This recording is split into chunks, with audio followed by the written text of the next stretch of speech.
Hey everybody, it's Brian. Jason. And this is the Perfectly Screwed podcast. Okay, I'm just gonna start out because the last episode I fucked up a lot. And so I'm just gonna start out with it and tell you right off the bat that if I fuck up a word, if I stumble over a word, if I say something wrong, please take a shot of your favorite alcoholic beverage. So, today we are going to talk about, we're getting back more in the killer side of things. We've kind of shied away from that for the last few episodes.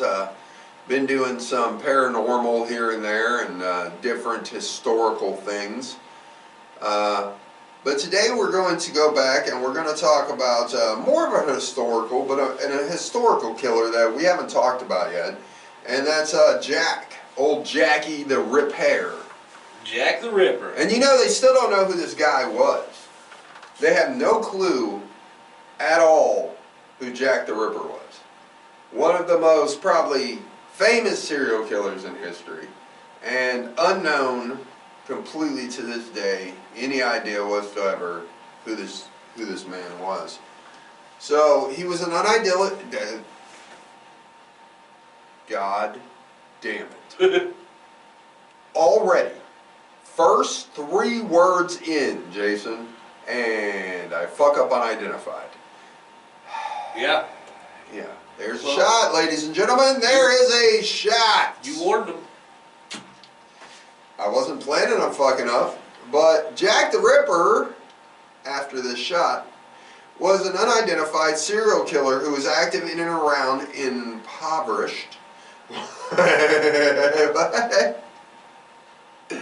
Whitechapel district of London, England in 1888. So this was after Poe, actually. 40 years. Yeah, this was almost the 1900s. So you think they would have had some better crime-solving technology. I mean, all you see them, if you look at this time period, all they had was the old Scotland Yard, Sherlock Holmes guy with the magnifying glass. Well, I mean, the police never have been very competent. I wouldn't expect them to be that competent back then either. I mean, yeah, I'm sorry. Yeah. Thought this was America. No, you're right. It's not in America, though. Yeah, I know it wasn't. It was in Whitechapel, England. But you are right. Though, it's interesting, the more we do these cases, and I've said this many times, the more incompetent the police are. Yeah. I mean, the 1930s in Boston, do you think by then you had had some kind of crime-solving technology of something? No, we hire a psychic. Yeah. Yeah. Okay. But I mean, obviously the police had to be incompetent. In this case, they still never found the son of a bitch. Yeah, not even close. Yeah. So the killer was also called the Whitechapel Murderer, or a Leather Apron. And let's see. Attacks ascribed to Jack the Ripper typically involved women working as prostitutes who lived in the slums of the East End of London. Their throats were cut. And then there was abdominal mutilations. The removal of some internal organs from at least 3 of the victims led to speculation that the killer had some anatomical and surgical knowledge. You know, I'm doing damn well. Because there's a lot of big words that I'm saying, and I haven't fucked up once for a minute. Rumors that the murders were connected intensified in September and October of 1888, and numerous letters were received by media outlets and Scotland Yard from individuals saying they were the killer. The name Jack the Ripper originated in the Dear Boss letter written by an individual claiming to be the murderer, which was disseminated in the press. The letter is widely believed to have been a hoax and may have been written by journalists to heighten the interest in the story and increase their newspaper circulation. Another The From Hell letter was received by George Lusk on the Whitechapel Vigilance Committee and came with a half-preserved human kidney purportedly taken from one of the victims. The public came to believe in the existence of a single serial killer known as Jack the Ripper, mainly because of both the extraordinarily brutal nature of the murders and the media coverage of the crimes, and the fact that all the crimes seem to be connected in modus operandi. Yeah. So,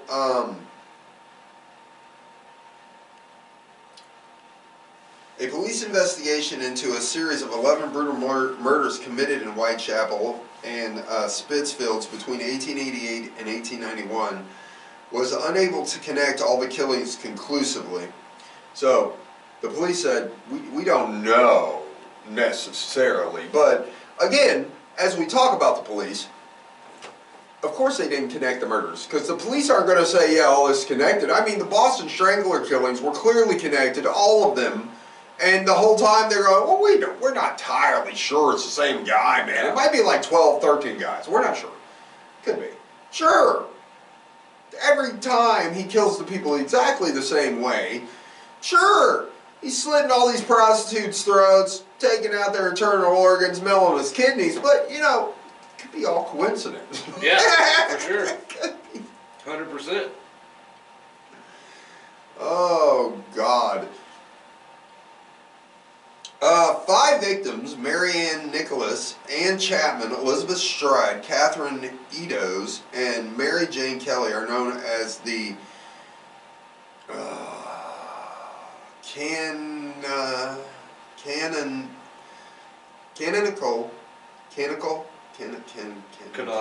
Canonical? Sure, we'll go with canonical. 5, and their murders between 31st of August.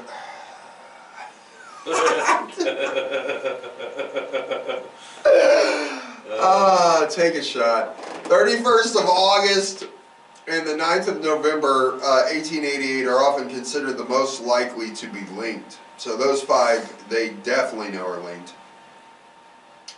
Those murders were never solved, and the legends surrounding these crimes became a combination of historical research, folklore, and pseudo-history, capturing the public imagination to this day. So, a little background on this. In the mid-19th century, England was experiencing an influx of Irish immigrants who swelled the population of major cities, including the East End of London. From 1882, Jewish refugees fleeing the Russian Empire and other areas of Eastern Europe also immigrated into the same area. The parish of Whitechapel in the East End became increasingly overcrowded, with the population increasing to approximately 80,000 inhabitants by 1888. And this is not a big area. Whitechapel, England, I mean, well, you know, England altogether, the whole UK is just an island. And if you look at it, it's really not that big. So, Whitechapel was a area of London. So you're talking about a small country, England, and then you're talking about a city in this small country, which was London, which given is a big city, but then you're talking about a small area of London, which is Whitechapel. So you have 80,000 people. I mean, that's more than the population of Marion, where we live. I mean, there's only like 30 or 40,000 here. So, you know, you're talking about a very large amount of people in a very, very small area. I mean, you'd be crawling on top of each other. Yeah. It'd be about the size of your town. Gas City is about the size of Whitechapel. So, imagine if you had 80,000 people in Gas City. Yeah. You know, you'd be crawling over each other. Yes, yeah, absolutely. Work and housing conditions worsened, and there became a significant economic underclass that developed. 50 to 55% of children born in the East End died before they were the age of 5. Robbery, alcohol dependency, and violence were very commonplace at the time. The poverty drove many women to prostitution to survive on a daily basis. Because not only did you have the problem of poverty, but at the time, again, women had no rights, and men could just leave their wives or leave a woman anytime they felt the need without any consequence to them. So they're like, look, I ain't living like this, motherfucker. I'm going back to India. I'm going somewhere. Yeah. Goddamn it. We're done with this shit, bitch. And he could just leave the women and children. So, and because women had very little opportunity to get jobs at the time, you know, there was, you know, even less opportunity then than, you know, in the early 1900s. So you had to be like a seamstress, school teacher, but there's only so many jobs you can get as a woman, so what are you going to do? Sell that pussy. Sell that pussy, bitch. Hell, get that pussy going. Gotta make some money. Gotta do it somehow, hell. Gotta drop to your knee. Hey, $20. Shot in the mouth. Baby needs to eat. Baby's gotta eat. Right? And she's gonna be eating some babies to feed those babies. Yeah. Actually, I've seen documentaries on this at the time. And they didn't even, like, these women didn't even have places to go to do it. They would just fuck in the alleys. So you're walking... Right. You're walking along the street, you look over, and there's some hooker with her dress up just getting banged against the wall by some random business guy. Times were tough. Times were tough. That's why syphilis became so rampant around this time also. Sure. Became very, very, a very, very contagious disease. At the time they called it pox. I mean, I ain't even got a place to fuck you. You think I got a place to shower? Yeah. Get the fuck out of here. Yeah, they didn't even shower in between johns. They're just like, wipe off the pussy with a dirty rag, get to the next guy coming down the road, bub. Yeah. It's all, I'm on the clock. Yeah. You make money in volume, goddammit. Right. Can't be showering and doing this shit, hell. You know? That's why they wore the dress. They didn't want the pit stains to come through, Jason. Right. Right. 100%. Man, you gotta be one horny motherfucker to be doing some bitches like that. Ooh. Woo! I mean, because if you're guy number one at like 7, 8 in the morning, you're getting some fresh cooch. Right. If you're guy at about, if you're the not the early bird, you get your worm wet. If you're coming in late afternoon. Yeah, fuck. You're rolling the dice. Yeah, you're rolling in some. You're not coming out. You're rolling in the deep. Let's put it that way.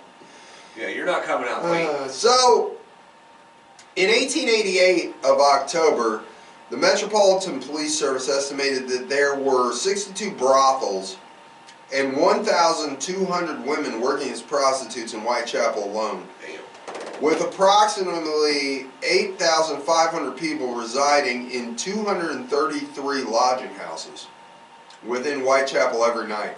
Ooh. Jesus Christ! That's crazy. 8,500 people in 233 lodging houses. So That's one-room nuts. places. I mean, they were stacking them up 2, 3 to a room, yeah. bub. So literally, sleeping on top of each other. Mm-hmm. The nightly price for what they called a coffin bed, which was just basically a box that you could sleep in, was 4 pence, equivalent to 2 pounds in 2023. The cost of sleeping upon a lean-to or a rope stretched across the dormitory as a hammock was 2 pence per person. So, they had people sleeping on the floor.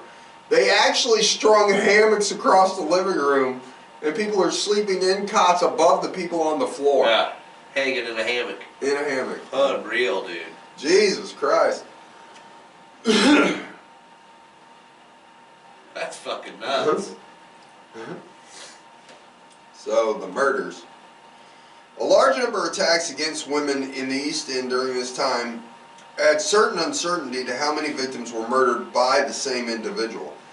11 separate murders stretching from the 3rd of April of 1888 to February of 1899 or 1891 were included in a Metropolitan Police God damn it! Take a shot! Metropolitan Police investigation were known collectively in the police docket as the Whitechapel murders. Opinions were varying as whether they were linked to the same culprit, but 5 of the 11 were known to be linked to the same guy. But most experts point to the deep slash wounds around the throat of all 11 victims, followed by the extensive abdominal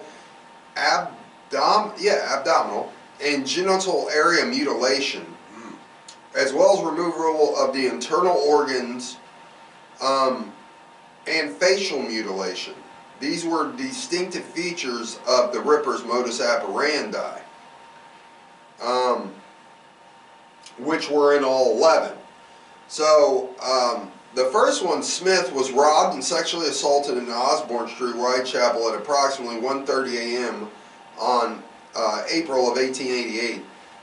She was bludgeoned about the face and received a cut to the ear. A blunt object was also inserted repeatedly into her vagina, rupturing her. God.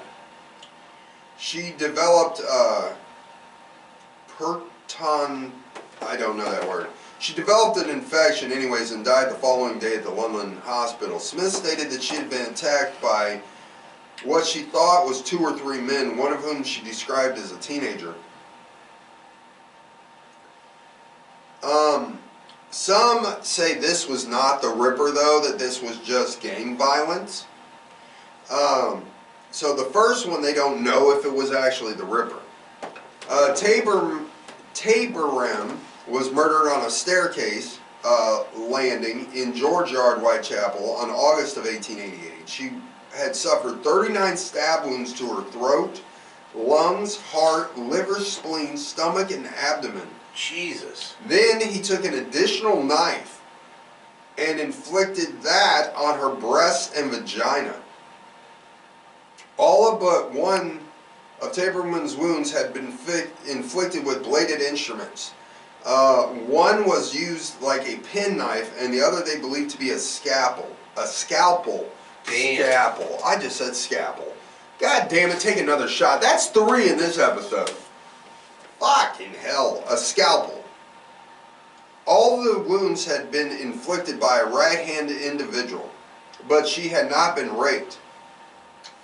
The savagery of Terabin's murder and the lack of obvious motive leads him to believe that this was the first Ripper murder.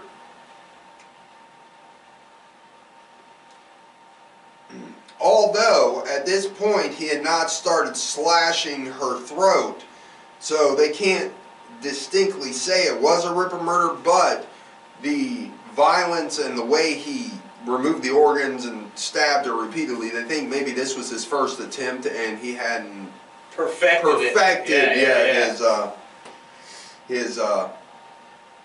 killing style. Killing style yet. Yeah. So Marion Nichols was discovered on 3:40 a.m. on August 1888 in Bucks Row, Whitechapel. Nichols had been last seen alive approximately an hour before. Her throat was severed by 2 deep cuts, severed so much that her head actually hung off her shoulders. God damn. One of the cuts completely severed all the tissue all the way down to the vertebrae of her spine. Her vagina had been stabbed twice, and the lower part of her abdomen was ripped open by a jagged wound, causing her bowels to fall out and protrude. Oh my God. Several other incisions had been inflicted on both sides of her abdomen and caused by the same knife. Each of these wounds had been inflicted with a downward thrusting manner. A week later, Ann Chapman was discovered, also in Whitechapel. Her throat was severed by 2 deep cuts, again cut almost to the bone. Her abdomen had been cut entirely open, with a section of her flesh from her stomach being placed then upon her left shoulder, and another section of her flesh, plus her small intestines, being removed and placed on her right shoulder. Jesus. He also had cut open her vagina and then removed her bladder and uterus through her vagina. Good God, man. That's crazy, man. Dude, he didn't even go through the abdomen. He said, I'm going to cut from the bottom up and pull it out. Jesus Christ. I hope she was dead before any of this. Dude. Because goddamn. No wonder he's called the Ripper. Oh. That's fucking hardcore. Yeah. Jesus. So then Elizabeth Stride and Catherine Eddowes were both killed in the early morning hours of Sunday, September 1888. So they were killed the same damn day. So he's escalating a little bit. They were both found in Whitechapel. The cause of death was a single clear-cut incision. There's another shot, ladies and gentlemen.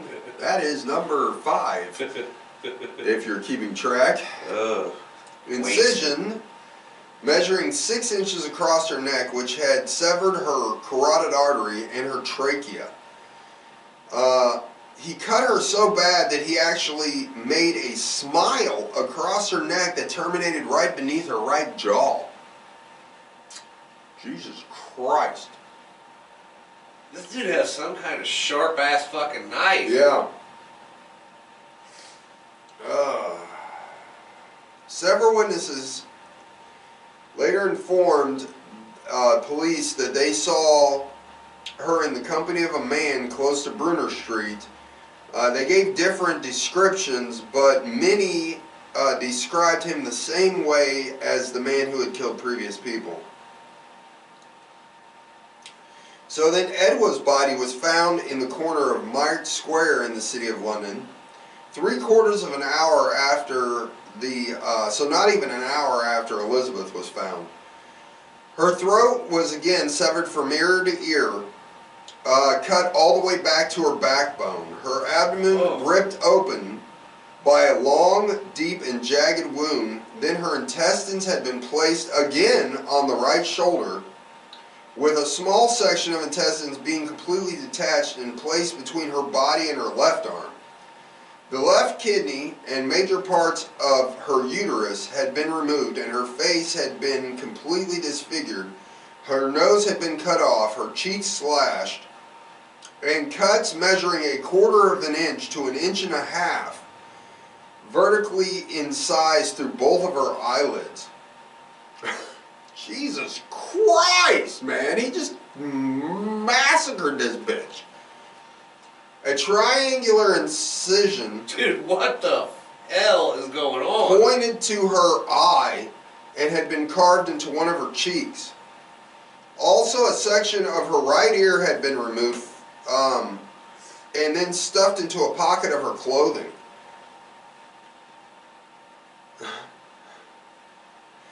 This dude thoroughly enjoys this. Yeah, the coroner said that it would have taken at least 5 to 10 minutes to complete what he did to her.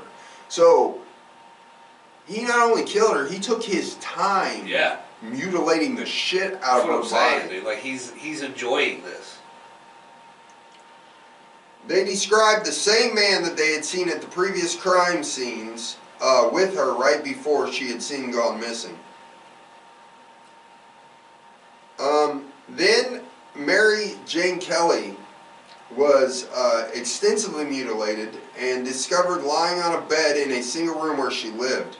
Her face had been hacked up beyond recognition, her throat severed down to the spine, her abdomen almost emptied of all its organs. He took her uterus, kidney, one breast had been cut off and placed beneath her head as a pillow. God damn, you sick motherfucker. Shit, dude. Jesus Christ. This dude is fucked up. Her intestines had been placed up by her foot. Wow. And about the bed, sections of her abdomen and thighs were on the bedside table.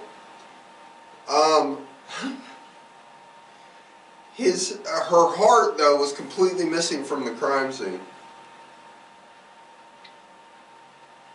Oh my God. He had also started a fire to illuminate the room while he committed the murder. He stopped. started a fire in the fireplace so he could get better light for mutilating this chick. That's I mean, nuts. Jesus Christ. I mean, bro, this is insanity. Yeah.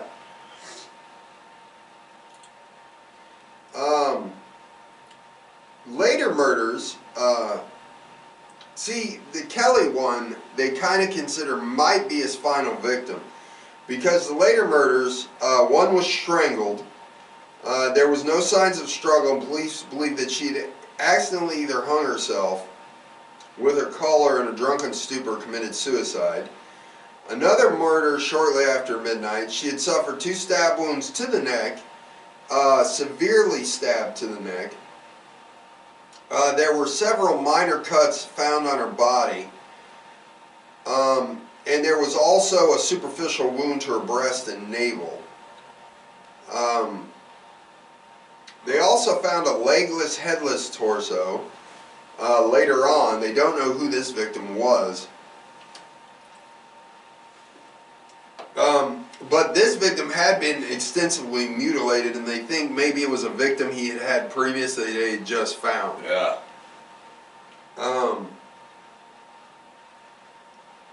Another prostitute, her throat had been deeply cut and her body was mutilated. Started to be mutilated, but Thompson, the guy who discovered her, said he saw a guy running away from the scene when he came up upon the prostitute. So they think it was a Ripper murder too, but he was caught in the middle, yeah. So he couldn't finish his little display because he started taking organs out and mutilating. She was already dead. Yeah, she was. Her throat was slit, but he was over her body mutilating her. And when Thompson walked up, the guy ran off. And it's the same description that the others had. Unreal, unbelievable. So yeah, he's slitting their throat and then just hacking away at them. There was some other suspected victims, but they're not sure that it can be contributed to the Ripper itself. So,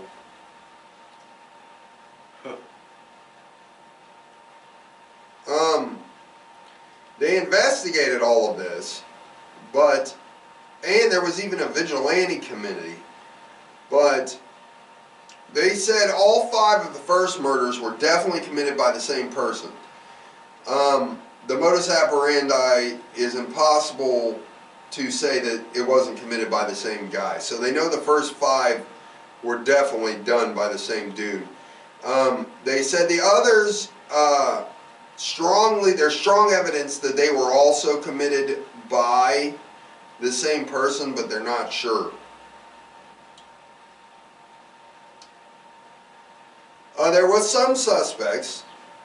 They believed the killer was an educated upperclassman, possibly a doctor or an aristocrat, from the way he carved out the organs so precisely. Yeah. They also believe that it could have been a traveling carnival worker because a lot of the killings were on weekends or public holidays. Suspects proposed over the years after the murders include virtually anyone remotely connected to the case, as well as many famous names. A lot of the time police thought it could have been Prince Albert, because Prince Albert had syphilis that he got from a prostitute, and they know he was going insane. And he was known to frequent prostitutes, and they think maybe he had a vendetta. They also said artist Walter Sickert and author Lewis Carroll. Everyone alive at the time is now long dead, and modern authors are free to accuse anyone.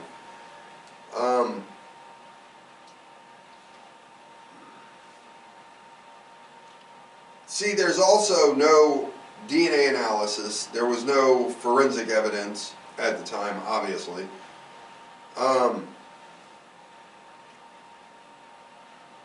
There has been some DNA done, but, you know, the murders just stopped, basically. Yeah. So they don't know if the guy died, if he was a mental institution guy, if it was a guy that got locked up in prison, what the fuck was going on, but the murders just stopped. I mean, I just can't get over the brutality. Yeah, that's the thing. It's more than the fact that they never caught the guy. I mean, that's obvious, because at the time, forensics and, police investigation was in its infancy, so that's understandable. Yeah. And being with that many people in that small of an area, I mean, you're looking for a needle in a haystack anyways. Unless you actually see him murder a motherfucker, and there's so many prostitutes. I mean, they said there was 1,500 at the time. I mean, there's so many of them that you couldn't be in every portion of this town all at the same time. Right. So, but yet, he obviously, that's the thing, the brutality alone shows that he had a severe vendetta against prostitutes for some fucking reason. Obviously. He hated them. And just... I mean, and he enjoyed just... Yeah, he enjoyed slaughtering them. Because, I mean, he clearly killed them first. So, right. Once they're dead, to go to that extreme of taking your time to dissect them, to cut off their breasts and make them a pillow. Right. I mean, that's more than just the urge to kill. Yeah, that's something, yeah. You're something way beyond that. For sure. You're pissed. Because they can't even feel what you're doing to them at this point. You're just doing it for fun. For fun. Or yeah, like you said, for vendetta, for revenge. Yeah. Yeah. So, it had to be somebody who just hated prostitutes that much. Yeah. It had to. That's crazy, man. Yeah, that he's a psycho. But anyways, this was our episode on Jack the Ripper, and we hope you liked it, and we will see you next time. Later.